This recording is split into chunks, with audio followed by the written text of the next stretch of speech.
Assalamualaikum warahmatullahi wabarakatuh. Bersyukur kita kepada Allah, bersalawat kita kepada Nabi dengan melafazkan Allahumma sholli ala Muhammad wa ala ali Muhammad.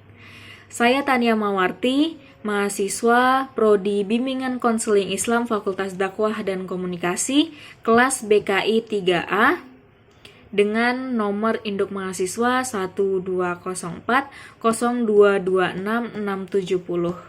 Jadi, video ini saya buat untuk memenuhi syarat ujian akhir semester mata kuliah model-model konseling. Teori psikoanalisis adalah salah satu teori yang ada di dalam ilmu psikologi. Teori ini dikemukakan oleh salah satu tokoh psikologi yang sangat berpengaruh pada zamannya, yaitu Sigmund Freud. Jadi, Sigmund Freud ini memandang kehidupan jiwa itu ada 3 tingkat fase kesadaran. Yang pertama ada sadar, kemudian prasadar, dan yang terakhir ada fase tidak sadar. Di dalam teori psikoanalisis ini terdapat 4 teknik-teknik psikoanalisis. Yang pertama itu ada asosiasi bebas, yang kedua ada analisis mimpi, yang ketiga ada interpretasi, yang keempat ada analisis dan interpretasi atas resistensi.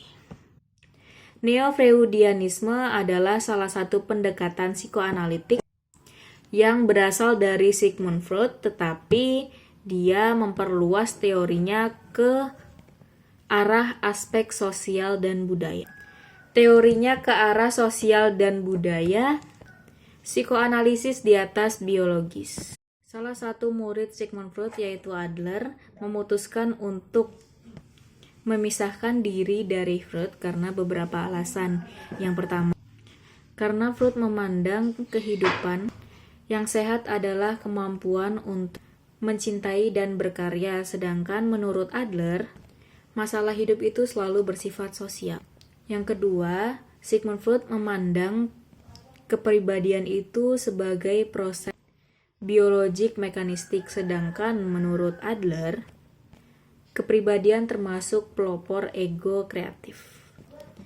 Kemudian yang ketiga, Adler lebih menekankan pada kepribadian itu mempunyai sifat-sifat yang unik dan memandang kepribadian itu merupakan pusat kesadaran, bukan ketidaksadaran. Selain Adler, sama halnya seperti Albert Ellis.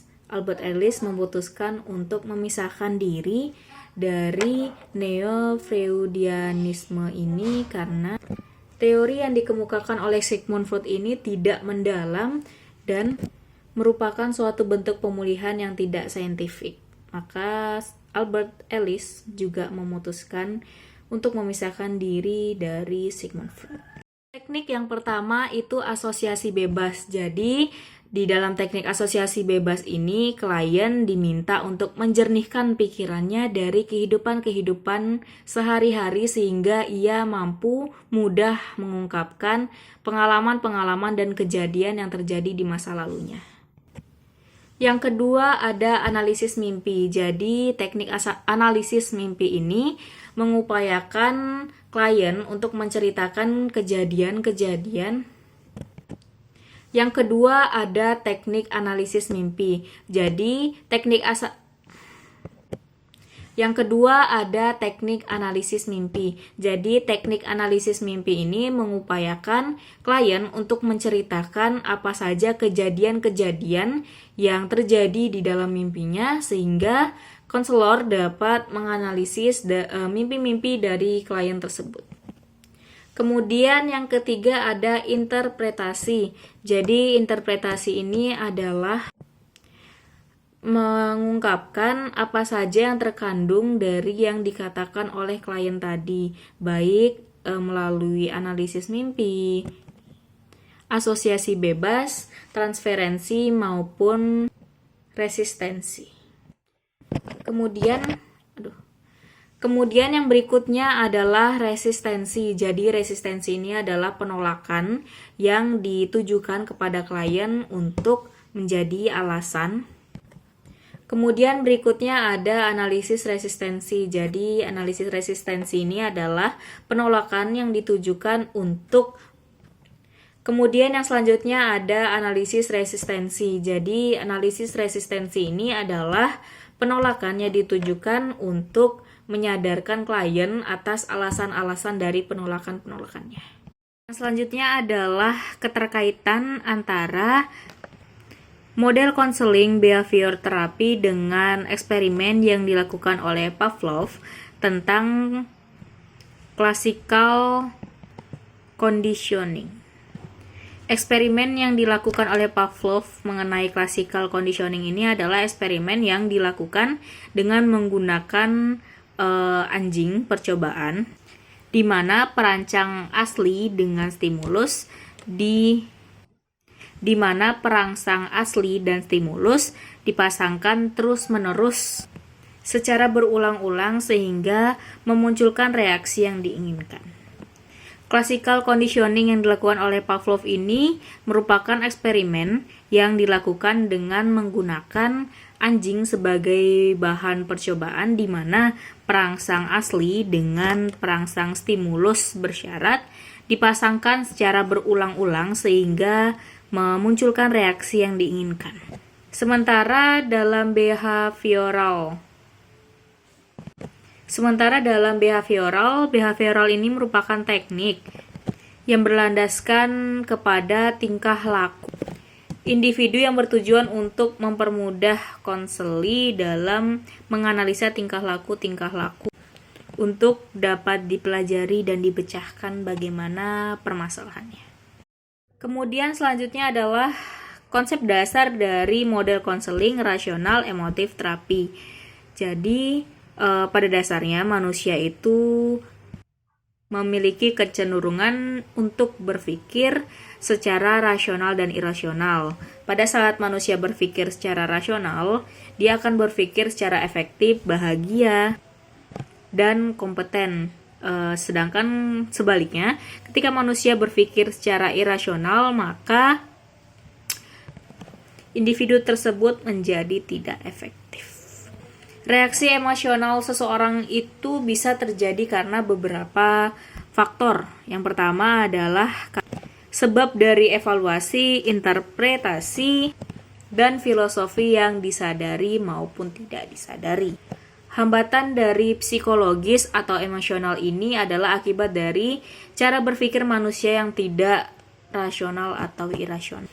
Pikiran-pikiran negatif serta penolakan-penolakan hendaknya dilakukan dengan berpikir yang logis dan rasional.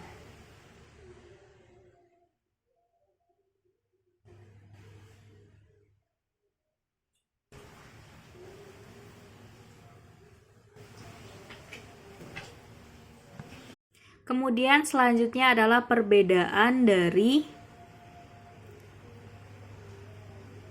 model konseling Carl Rogers dan model konseling Fate and Factors. Perbedaan dari dua model konseling ini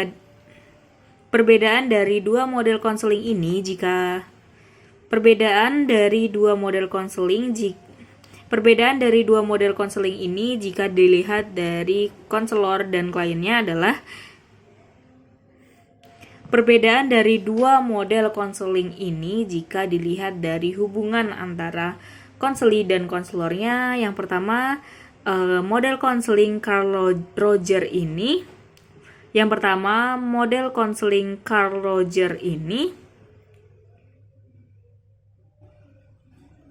dalam proses konselingnya yang pertama dilakukan adalah konseling tersebut memusatkan pada pengalaman-pengalaman individu. Kemudian yang kedua,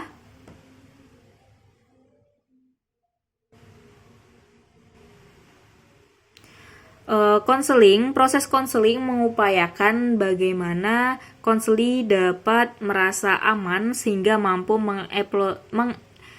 Yang kedua, konseling dilakukan dengan cara konseli merasa aman sehingga ia mampu mengeksplor dirinya sendiri.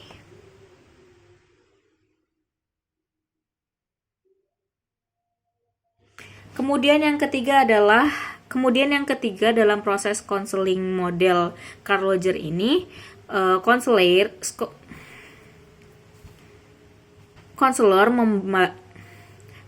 membantu untuk mengkaji dan mempelajari bagaimana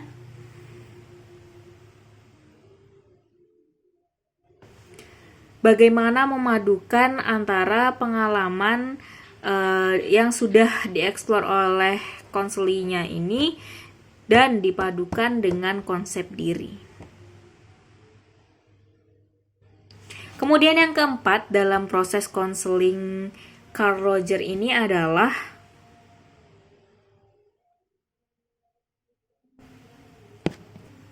konseli sampai di tahap dia bisa menerima dirinya sendiri dan orang lain. Dan yang terakhir dalam model konseling ini dilakukan wawancara utama yang bertujuan untuk diri.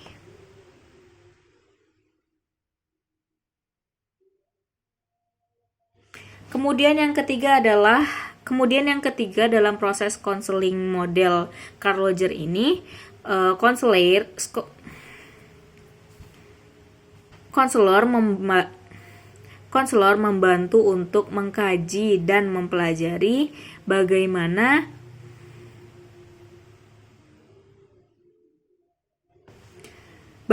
memadukan antara pengalaman yang sudah dieksplor oleh konselinya ini dan dipadukan dengan konsep diri.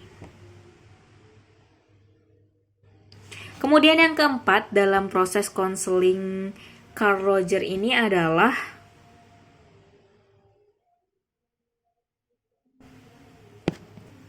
konseli sampai di tahap dia bisa menerima dirinya sendiri dan orang lain. Dan yang terakhir dalam model konseling ini dilakukan wawancara utama yang bertujuan untuk menumbuhkan hubungan timbal balik. Sementara untuk model konseling yang kedua yaitu Faith and Factor, di model konseling ini menggunakan 3 tahap. Yang pertama adalah tahap analisis, yang kedua tahap sintesis, dan yang ketiga adalah tahap diagnosis. Kemudian berikutnya adalah 3 aspek atau dimensi-dimensi yang digunakan untuk merubah sifat manusia yang berkaitan dengan model konseling logoterapi. Yang pertama adalah creative values atau nilai-nilai kreatif. Kemudian yang kedua itu ada experiential values yang merupakan nilai-nilai penghayatan. Dan yang terakhir adalah attitude values, yaitu nilai-nilai attitude. Jadi ketiga aspek atau ketiga dimensi ini di dalam model konseling logoterapi digunakan untuk merubah sifat manusia menjadi lebih baik lagi dalam proses konseling. Kemudian yang terakhir adalah materi model-model konseling yang saya kerjakan bersama teman-teman di kelompok 1 di makalah saya itu berjudul teori psikoanalisis. Jadi teori psikoanalisis ini adalah salah satu teori yang ada di ilmu psikologi, yang mana teori ini dikemukakan dan dipelopori serta dipopulerkan oleh salah satu tokoh psikologi terkenal dan berpengaruh pada masanya. Beliau adalah Sigmund Freud. Jadi Sigmund Freud ini memandang bahwa kehidupan jiwa itu ada 3 tingkat kesadaran. Yang pertama adalah sadar, kemudian yang kedua adalah prasadar, dan yang ketiga adalah tidak sadar. Di dalam teknik-teknik psikoanalisis itu yang pertama adalah asosiasi bebas.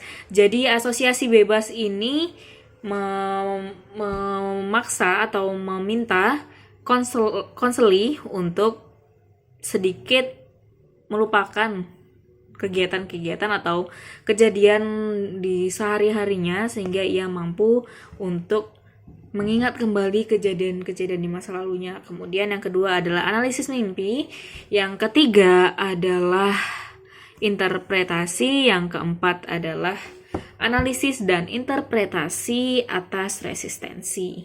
Jadi, di makalah saya itu menjelaskan tentang teori psikoanalisis. Seperti itu.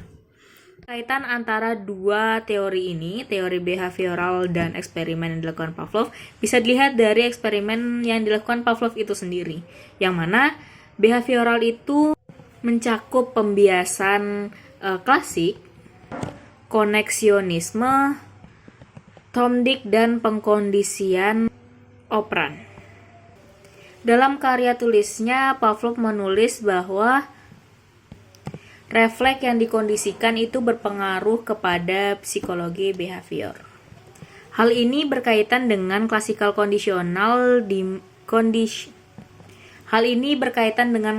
conditioning di mana terkadang kita mempelajari respon-respon baru sebagai hasil dari dua stimulus atau lebih yang muncul hampir pada waktu yang bersamaan, sama dengan eksperimen yang Pavlov lakukan. Selanjutnya adalah teknik-teknik yang digunakan dalam model konseling. Yang pertama ada bermain dialog, yang kedua latihan tanggung jawab, yang ketiga adalah bermain proyeksi, yang keempat ada teknik pembalikan, dan yang terakhir adalah teknik tetap dengan perasaan. Kemudian yang terakhir ada analisis transferensi. Jadi teknik ini bertujuan untuk mengubah perasaan dan harapan dari masa lalu yang dialami oleh si klien. Teori psikoanalisis adalah salah satu teori yang ada dalam ilmu psikologi. Teori ini dikemukakan oleh salah satu tokoh psikologi terkenal pada zamannya, yaitu Sigmund Freud. Jadi, Sigmund Freud itu memandang kehidupan